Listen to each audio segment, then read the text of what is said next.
নমস্কার। কবিগুরু রবীন্দ্রনাথ ঠাকুরের বীরপুরুষ। মনে করো যেন বিদেশ ঘুরে মাকে নিয়ে যাচ্ছি অনেক দূরে। তুমি যাচ্ছ পালকিতে মা চড়ে, দরজা দুটো একটুকু ফাঁক করে। আমি যাচ্ছি রাঙা ঘোড়ার পরে, টগবগিয়ে তোমার পাশে পাশে। রাস্তা থেকে ঘোড়ার খুঁড়ে খুঁড়ে রাঙা ধুলোয় মেঘ উড়িয়ে আসে। সন্ধে হলো, সূর্য নামে পাটে, এলেম যেন জোড়া দিঘির মাঠে। থুথু করে যেদিক পানে চায়, কোনোখানে জনমানব নাই। তুমি যেন আপন মনে তাই ভয় পেয়েছো, ভাবছো এলেম কোথা। আমি বলছি ভয় করো না মাগো, ওই দেখা যায় মরা নদীর সোতা। চোর কাটাতে মাঠ রয়েছে ঢেকে, মাঝখানেতে পথ গিয়েছে বেঁকে। গরু বাছুর নেই গো কোনোখানে, সন্ধে হতেই গেছে গায়ের পানে। আমরা কোথায় যাচ্ছি কে তা জানে, অন্ধকারে দেখা যায় না ভালো। তুমি যেন বললে আমায় ডেকে, দিঘির ধারে ওই যে কিসের আলো।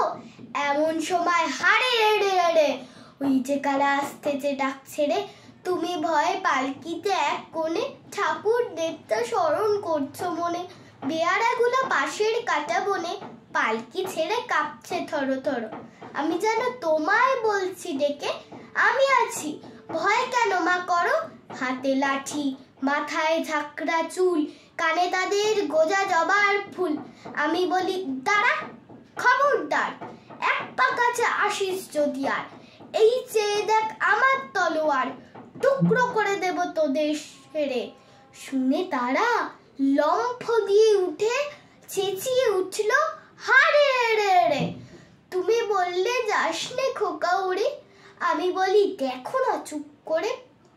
ছুটিয়ে ঘোড়া গেলেন তাদের মাঝে, ঢাল তলোয়ার ঝনঝনিয়ে বাজে।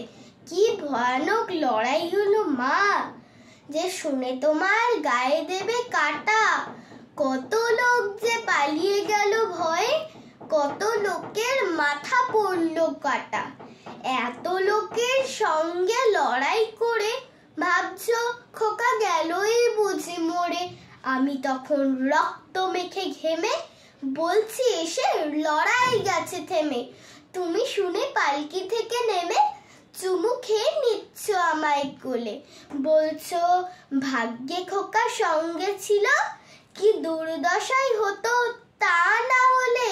রোজ কত কি ঘটে যাহা তাহা, এমন কেন সত্যি হয় না আহা।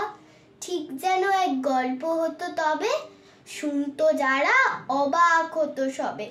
দাদা বলতো কিভাবে হবে, খোকার গায়ে কি এত জোর আছে। পাড়ার লোকে সব শুনে বলতো ভাগ্যে খোকা ছিল মায়ের কাছে।